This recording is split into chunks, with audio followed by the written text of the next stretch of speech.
अजय माकन जी, केसी वेणुगोपाल जी, अशोक गहलोत जी, भूपेंद्र हुडा जी, उदय मान जी, प्रताप सिंह बाजवा जी, टी.एस. सिंहदेव जी और गीता भूकल जी और सारे हमारे साथियों और सारे प्रेस के मेरे दोस्तों, आप सभी को मेरा नमस्कार।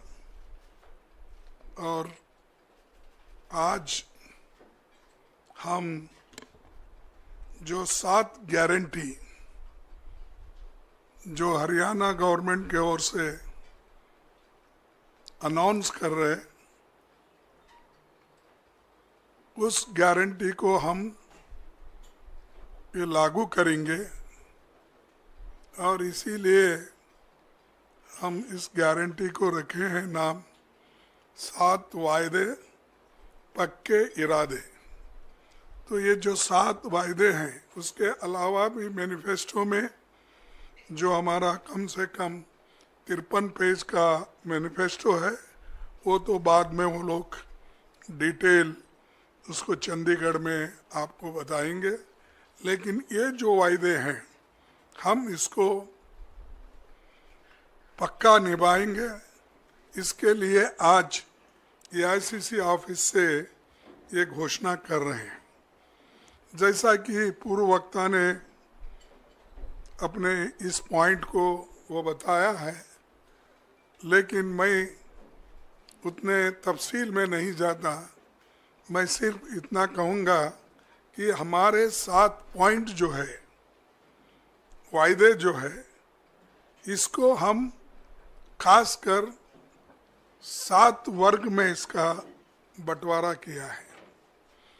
एक तो महिलाओं को शक्ति हर महीने 2000 रुपये देने का हम वायदा कर रहे हैं और 2000 रुपये देकर हम रहेंगे हमारी सरकार आने के बाद। 500 रुपये गैस सिलेंडर के लिए हम देंगे और मोदी जी की सरकार बढ़ाते जाती है, लेकिन हम उसको घटाते जाएंगे। दूसरा है सामाजिक सुरक्षा को बल, जैसा कि बुढ़ापा पेंशन है, दिव्यांग पेंशन है, विधवा पेंशन है और ओल्ड पेंशन स्कीम। ये इसको हम पूरा अनुष्ठान में लाएंगे, उसको इम्प्लीमेंट करेंगे। और जिसका आंकड़े उन्होंने बताया कि बुढ़ापा पेंशन 6,000 रुपये और दिव्यांग को 6,000 रुपये, विधवा पेंशन को 6,000 रुपये और ओपीसी जो भी स्कीम है, जो भी योजना है, उसके तहत मिलेगा। और तीसरा वायदा है युवाओं को सुरक्षित भविष्य। भर्ती विधान के तहत 2 लाख पक्की नौकरी युवाओं को हम देंगे, क्योंकि इतने सरकारी नौकरियां खाली है, वो कोई सरकार भर्ती नहीं कर रही। देश में हमने इससे पहले भी कहा कि सिर्फ सेंट्रल गवर्नमेंट में कम से कम 30-35 लाख वैकेंसीज है, सेंट्रल गवर्नमेंट भर रही नहीं।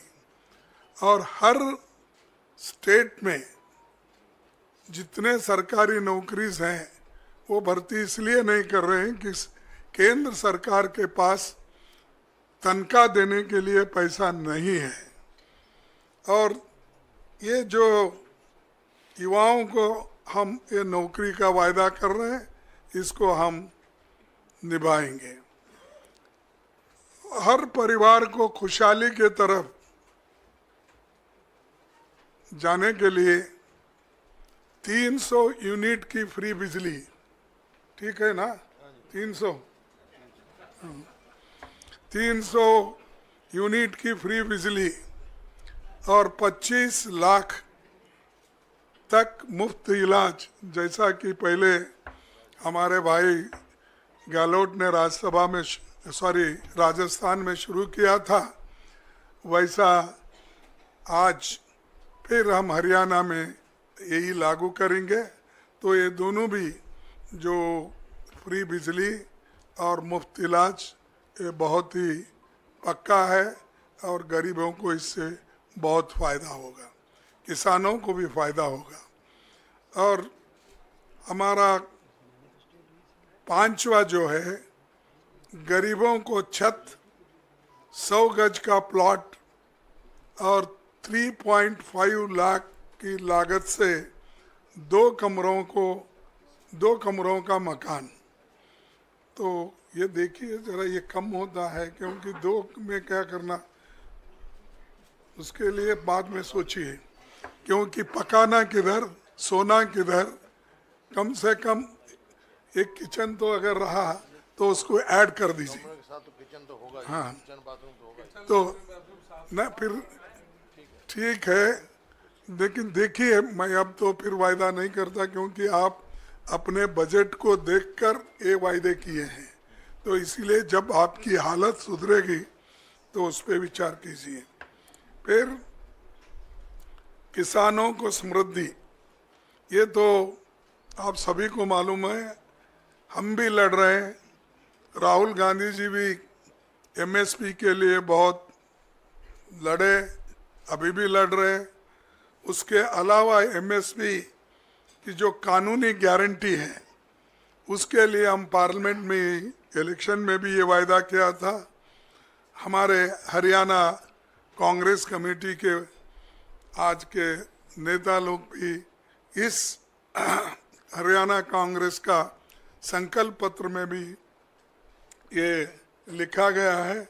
तो इस एमएसपी गारंटी का भी वो काम करेंगे। आखिरी में पिछड़ों को अधिकार, जातिगत सर्वे का, जातिगत जनगणना करने का बात हम ये पार्लियामेंट में भी उठाए थे और पार्लियामेंट के चुनाव में भी हमने इसका प्रचार किया। उसी ढंग से यहाँ पर जो हमारे हरियाणा में इसको जाति जनगणना की पूरी उन्होंने कोशिश करके, वो जाति जनगणना इसलिए करेंगे कि हर कम्युनिटी के लोगों को, हर जाति के लोगों को वो कहाँ खड़े हैं, वेलफेयर स्कीम में उनका कहाँ स्थान है, चाहे इनकम में क्या है और शिक्षण में क्या है, नौकरियों में क्या है। ये हर चीज़ अगर आपको मालूम होना है तो ये जातीय जनगणना ज़रूरी है। इसीलिए वो काम हमारे हरियाणा की कांग्रेस पार्टी कर रही है और ये वायदा उन्होंने किया है और इसको हम अमल में लाएंगे। इसके सिवाय जो आप सबके समक्ष हरियाणा एक बहुत ही प्रॉस्परस स्टेट था, उसको इन्होंने इस केंद्र सरकार के इशारे पर चलने वाला राज्य सरकार उसको बर्बाद किया और वहाँ पर आज नशे के बहुत केसेस हो रहे हैं, सुसाइड्स हो रहे हैं और यहाँ तक कि जो सबसे नंबर 1 स्टेट माना जाता था हिंदुस्तान में, उसको अगर खराब करने में किसका हाथ है तो वो बीजेपी सरकार का, और खासकर मोदी जी जो हमेशा पीछे से चलता है। कभी कभी थोड़े दिन मैं रेलवे में मिनिस्टर था, ये इंजन 2 लगाते हैं, एक आगे एक पीछे। आगे के लेके चलता है, अगर कहीं रुक गया है फिर पीछे आना है तो डेमो इंजन लगती है, वो पीछे लेके भी जाता है। तो वैसा इनके पास डबल इंजन सरकार है, एक आगे लेके जाती है फिर बाद में दूसरा पीछे लाती है। तो ऐसी ये सरकार है। तो इनके साथ अगर जो इनके कमियां हैं उनको दूर करना है तो आज कांग्रेस पार्टी को मौका जनता देने के लिए तैयार है और वो मौका लेने का हमारे कांग्रेस पार्टी के नेताओं के हाथ में है। तो इसीलिए ये मेरा वादा है कि हमारी सरकार आए तो ये जो 7 वायदे पक्के इरादे से हम जो कर रहे हैं वो ज़रूर हम अनुष्ठान में लाएंगे। उसके अलावा जो 10 साल में इन्होंने जो बर्बाद किया 2014 से लेकर 2024 तक, उसको रिपेयरी करना थोड़ा देर लगता है। फिर भी हम एक्सप्रेस इंजन लगाएंगे। ये लोग डबल इंजन बोले तो धीरे धीरे करे होंगे, इसीलिए आज बर्बाद हुआ। आज है भ्रष्टाचार, रिकॉर्ड बेरोजगारी, बिगड़ती कानून व्यवस्था, अराजकता, इस सब से घिरा हुआ हरियाणा बना है।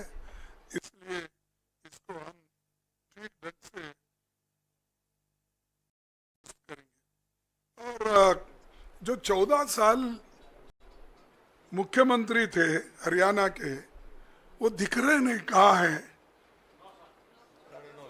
9.5 साल ठीक है, बीच में निकाले, दूसरों को लाए, 9.5 साल, लेकिन दिखना कहीं वो दिख रहे नहीं। पाप बेचारे कहाँ रखे क्या नहीं, या कम से कम यहाँ तो दिखना, लेकिन उनको पीछे हटाया गया। इसलिए हटाया गया कि वो काम नहीं कर सके।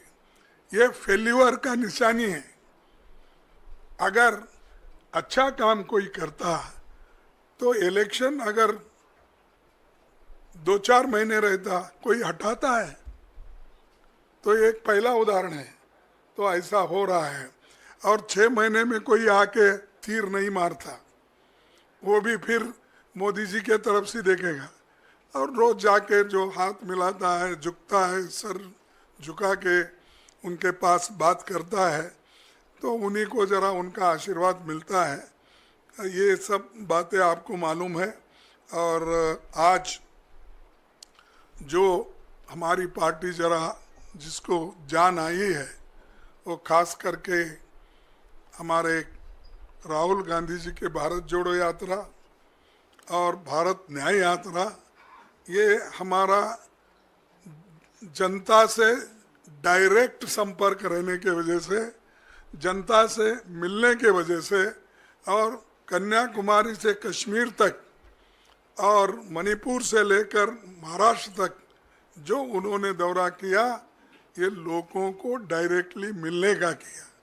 लेकिन आज बीजेपी की सरकार जनता को डायरेक्टली मिलती नहीं, वो सिर्फ दूरदर्शन करती है और सेलेक्टेड चंद 10-20 लोगों में मोदी जी ठहरते हैं, बेटा तुम क्या कर रहे हो, कहाँ से हो, वही उतना फोटो आप देखेंगे।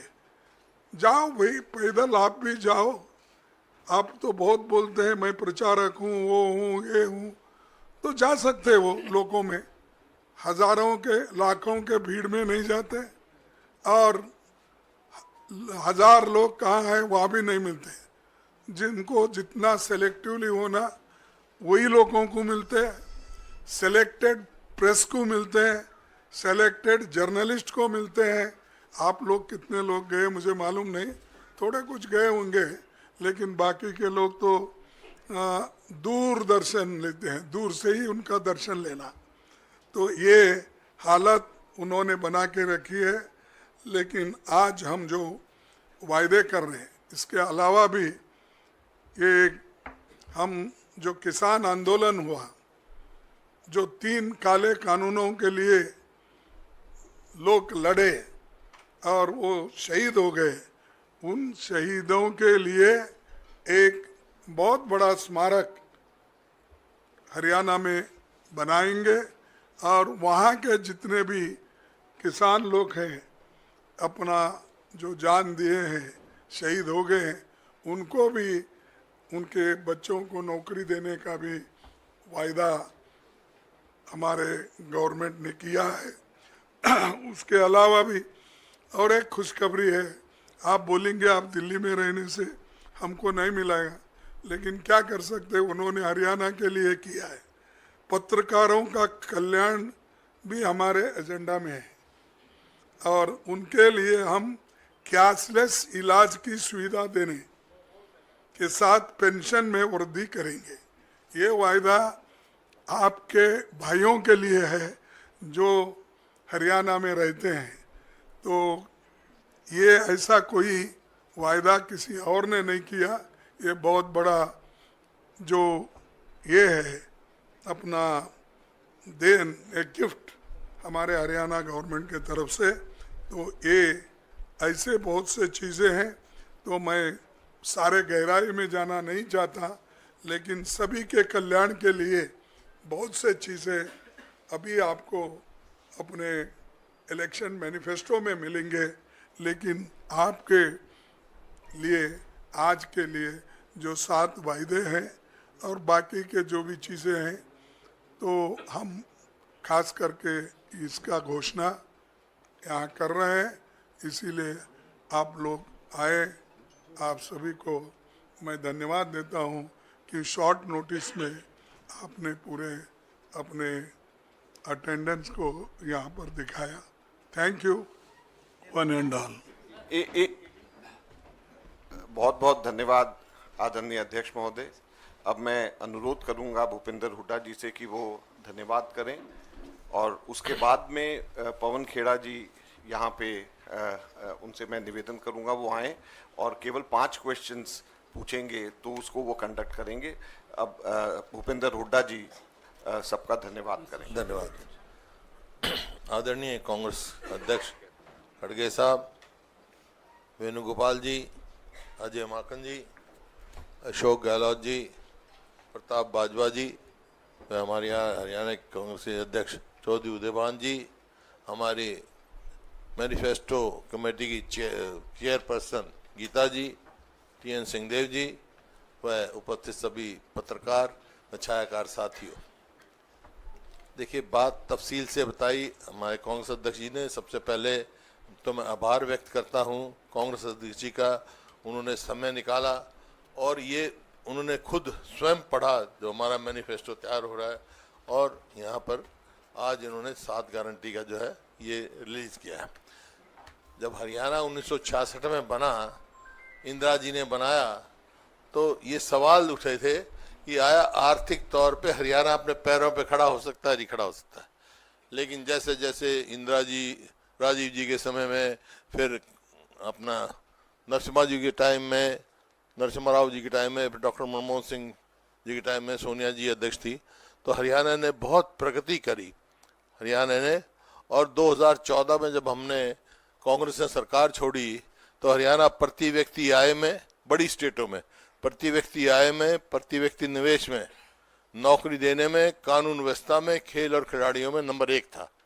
लेकिन अभी पिछले 10 साल के राज में, बीजेपी और जेजेपी की सरकार में, हरियाणा नंबर 1 बेरोजगारी में हो गया, महंगाई में हो गया, अपराध में बहुत बढ़ गया, और खेल खिलाड़ियों को तो आपने देखा हमारी पहलवान बेटियों को किस तरह से जंतर पंतर पे घसीटा गया, आज तक भी उनको न्याय नहीं मिला।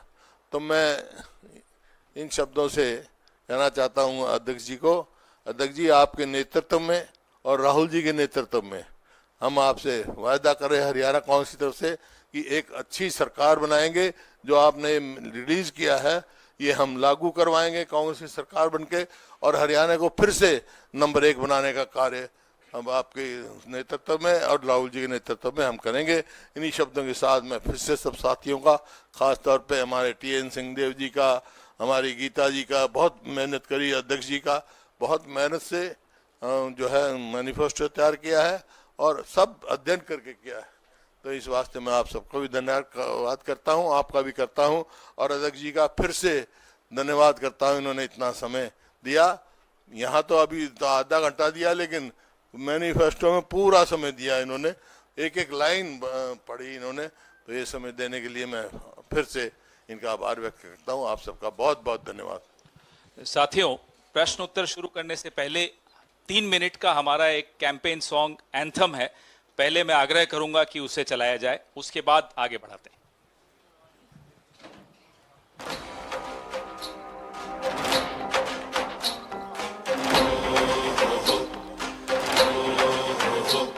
वादे वादे कितने वादे देखे हैं, झूठे झूठे सारे इरादे देखे हैं, राज चलता है मनमाना, लुट गया मेरा हरियाणा, रोशनी की आस बची अब हाथ में है पार लगाना, हो चुकी परिवर्तन की शुरुआत,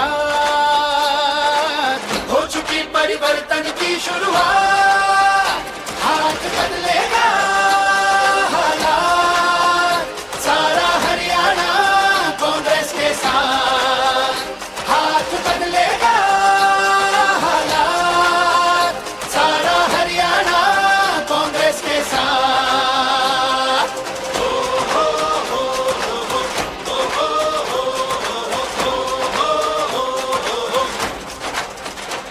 हर युवा के नारियों के हर किसान का सच्चा साथी जन जन के, अब ना कोई बेरोजगार हो, अब ना महंगाई की मार हो, अब किसानों से ना हो धोखे, अपराधियों पे अब लगाम हो, हम बदल देंगे ये दिन ये रात, हम बदल देंगे ये दिन ये रात, हाथ बदलेगा हालात, सारा हरियाणा कांग्रेस के साथ, हाथ बदलेगा हालात, सारा हरियाणा कांग्रेस के साथ।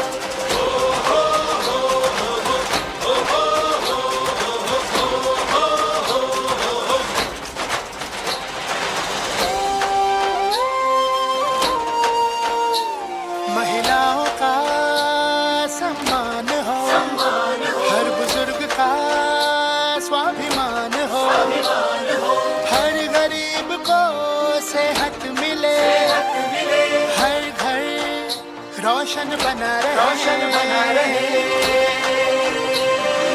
अब तरक्की की होगी हर बार, हरियाणा की तरक्की की हर बार, हाथ बदलेगा हालात, सारा हरियाणा कांग्रेस के साथ, हाथ बदलेगा हालात, सारा हरियाणा कांग्रेस के साथ। आ रही है कांग्रेस, आ रही है कांग्रेस, आ रही है कांग्रेस, हाथ बदलेगा, आ रही है कांग्रेस।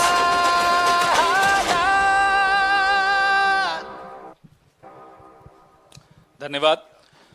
जो सवाल होंगे वो आज के कार्यक्रम 7 गारंटीज पर ही केंद्रित होने चाहिए। सबसे पहले मैं एजेंसीज को आमंत्रित करूंगा। एएनआई सिद्धार्थ, किससे सवाल पूछना है वो भी बता दिए।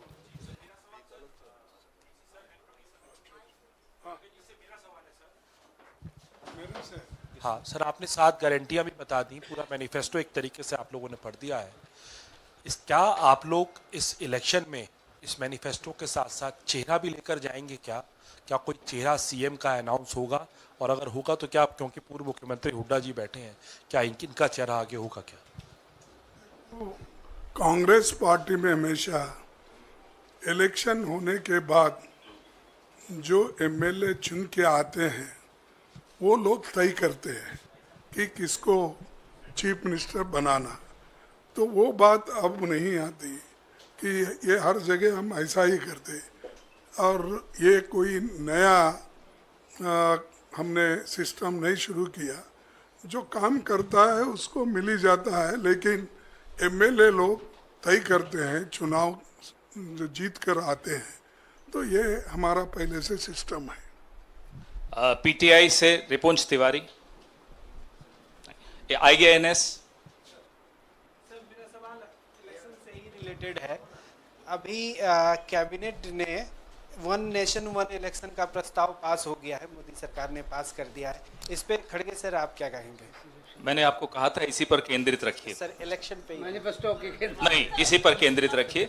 यू वांट, आप फॉरगो करते हैं आपका क्वेश्चन। मौसमी सिंह।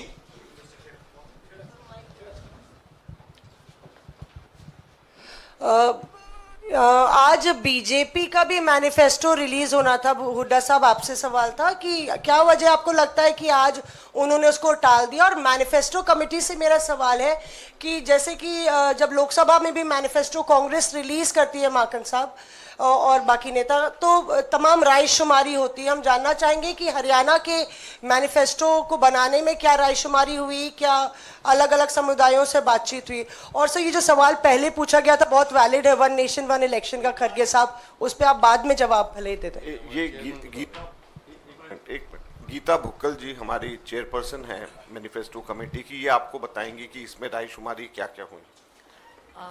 धन्यवाद। हमने हरियाणा का मैनिफेस्टो बनाने के लिए जिस प्रकार से हमारा ऑल इंडिया कांग्रेस कमेटी का मैनिफेस्टो बना था, सभी के बीच में जाकर जनता की आवाज़ को सुना, उनकी बातों को सुना। हमने अलग अलग करीबन 17-18 कमेटीज़ बनाई और उन सब कमेटीज़ में हमने कम से कम 20-20, 25-25 से ज़्यादा मेंबर्स हमारे रखे और हमने इसको न्याय चौपाल का नाम दिया। नारी न्याय चौपाल, युवाओं का न्याय चौपाल, महिलाओं का न्याय चौपाल, झुग्गी झोंपड़ी का, मिडिल क्लास न्याय चौपाल, एससीज की न्याय चौपाल, घुमंतू जाति, इस तरह से सभी वर्गों की, किसानों की न्याय चौपाल, बेरोजगार युवाओं की न्याय चौपाल। हरियाणा के विभिन्न जगह पर जाकर अलग अलग जिलों में हमारे जनरल सेक्रेटरी इंचार्ज आदरणीय दीपक बावरिया जी ने भी इसमें हमारा पूरा मार्गदर्शन किया और पूरा ऑल इंडिया कांग्रेस कमेटी के तर्ज पर ही आदरणीय चौधरी भूपेंद्र सिंह हुड्डा जी ने और हमारे पार्टी के अध्यक्ष जी ने, सबने हमने मिलकर हरियाणा के विभिन्न जिलों में जाकर अलग अलग कॉलोनीज में और सभी से बातचीत करने के बाद उनके सुझाव लिए और हमारे पास हजारों की संख्या में जो सभी के सुझाव आए और कुछ संगठनों के भी सुझाव आए। हमने उनसे बातचीत करने के बाद ही अपना जो घोषणा पत्र है वो जनता के समक्ष और आदरणीय हमारे अध्यक्ष जी आदरणीय मल्लिकार्जुन खड़गे जी ने आज आपके समक्ष गारंटी के साथ रखा है। आसिम कमाल, पीटीआई। मेरा सवाल हुड्डा जी से है। ये गारंटीज में आपने कास्ट सर्वे का भी जिक्र किया है। ये कास्ट सर्वे क्या बिहार में जैसे कास्ट सर्वे कराया था स्टेट गवर्नमेंट ने, उसकी तरह होगा और आगे क्या स्टेप्स लेंगे उस सर्वे के बाद? देखिए, ये कास्ट सर्वे राहुल जी ने भी और हमारा सेंट्रल मैनिफेस्टो था उसमें भी था और हम इसी प्रकार स्टेट में भी कास्ट सर्वे कराएंगे ताकि जिसका जितना अधिकार है उसका उतना अधिकार मिले। अब अध्यक्ष जी को भी जाना है तो आखिरी 2 सवाल ले रहा हूं। विक्रांत, टीवी 9 भारतवर्ष। सर, आप सभी लोगों खड़गे जी, आप सभी लोगों ने जिक्र किया कि राहुल गांधी की भारत जोड़ो यात्रा ने कांग्रेस को मजबूती दी है, उसका यहाँ जिक्र किया जा रहा है और उन्हीं राहुल गांधी पर भारतीय जनता पार्टी के तमाम नेता ऐसी बातें कर रहे हैं जिसको लेकर आप लोगों को एफआईआर दर्ज करनी पड़ी। आपने प्रधानमंत्री को चिट्ठी लिखी, इस पर क्या कहेंगे, क्योंकि अभी तक कोई कार्रवाई हुई नहीं है? कार्रवाई करने के लिए ही आज हमारे पार्टी के ट्रेजरर अजय माकन जी वो कंप्लेंट दिए हैं और उस कंप्लेंट में आगे क्या कार्रवाई होगी, मोदी जी किस ढंग से और शाह उसको कैसा लेंगे, हमको देखना है। उसके अलावा मैं खुद मोदी जी को कल पत्र लिखा जिसमें 3-4 चीज़ें उसमें मैंने बताए, जैसा कि महाराष्ट्र में किसी ने कहा जबान काटने की और 11 लाख रुपए घोषणा की, और किसी ने ये कहा कि जो हादसा, जो क्या कहेंगे, अपने जो इंदिरा गांधी जी का हाश हुआ उसी तरीके से आपका भी होगा। और किसी ने ये कहा कि यहाँ के हमारे यूपी के तो उन्होंने वो भी वैसा ही कहे कि टेररिस्ट नंबर 1 टेररिस्ट है, वो पंजाब से ही आए, तो ऐसे चीजें बोलकर खुद वो लोग देश के माहौल को बिगाड़ रहे हैं। और जो लोग माहौल बिगाड़ते हैं, अगर कल कुछ हादसा हुआ देश में, अगर इस बात को लेकर हर लोग बहुत चिंतित है, अरे देश बड़ा है, देश के लिए सोचो। वो आज सब कुछ मिलके हर चीज राहुल गांधी, क्या उनको फ्रीडम नहीं है? अमेरिका में जाते हैं, कुछ अपना विचार रखते हैं तो उनको क्रिटिसाइज करते हो। यूके में जाते हैं तो कुछ अपने विचार रखते हैं। तो यहाँ तो तुम डेमोक्रेसी को सत्यानाश कर रहे हो और ऊपर से बोल रहे हैं कि देश के बाहर जाके जो बात करते हैं वो देशद्रोही है। मैं पूछता हूँ, मोदी साहब खुद एक 10 साल में इतने बार बाहर गए, हमेशा कांग्रेस को गालियां देते आए, चाहे वो कोरिया हो, चाहे वो यूएई हो, चाहे वो यूके हो, चाहे यूएस हो, हर जगह जहां भी गए, अरे भाई आपको एक ही मुद्दा था क्या? आप हमको सबक सिखा रहे हो। हमारे लोग तो डेमोक्रेसी बचाने के लिए, और डेमोक्रेसी की बातें दुनिया में हर लोग रखते हैं, और दुनिया के जितने भी बड़े बड़े नेता यहाँ आते हैं डेमोक्रेसी के बारे में ही पूछते हैं, कैसा चल रहा है, क्या चल रहा है। लेकिन इन्होंने होना बोल के राहुल गांधी जी को टारगेट करके, कांग्रेस पार्टी को टारगेट करके ये बात कर रहे हैं। हम चलने नहीं देंगे, और इन्हों हमको डराने की कोशिश कर रहे हैं। हम डरेंगे नहीं, झुकेंगे नहीं, उनका मुकाबला करते रहेंगे। टोटल टीवी से आखिरी सवाल प्रदीप। नमस्कार सर, ये जो गारंटी कार्ड लॉन्च हुआ है उसमें पुरानी पेंशन बहाली का एक बड़ा वादा शामिल है। हमने देखा है आपने जब भी गारंटी कार्ड लॉन्च किए हैं, जहाँ पर कांग्रेस ने चुनाव से पहले लॉन्च किए, चाहे तेलंगाना हो, हिमाचल प्रदेश हो, बड़ी बड़ी गारंटियाँ जब दी गई हैं। जो ये पेंशन बहाली है बड़ा मुद्दा बना था, लेकिन हिमाचल में इसके लिए मुश्किलें आई हैं। तो ये फार्मूला क्या होगा आपका हरियाणा में इसको लेकर?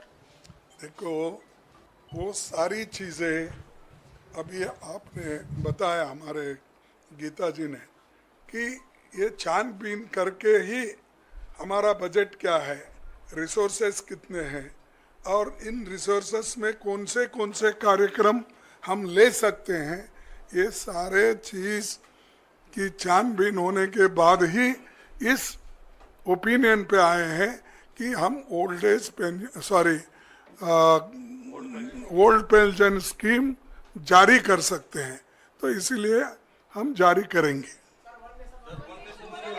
हो गया, thank you, thank you. What is our stand? अरे क्यों आप बोल रहे हैं? हम, मेरी आवाज अच्छी है, आपसे भी जोर है। देखो, ये देखिए, ये प्रैक्टिकल नहीं है और ये चलने वाला नहीं है। ये सिर्फ चुनाव जब आते, कोई ना कोई कुछ मुद्दा नहीं मिल रहा उनको, ऐसी चीजें बात करने के लिए, इश्यू को डाइवर्ट करने के लिए वो बात करते हैं।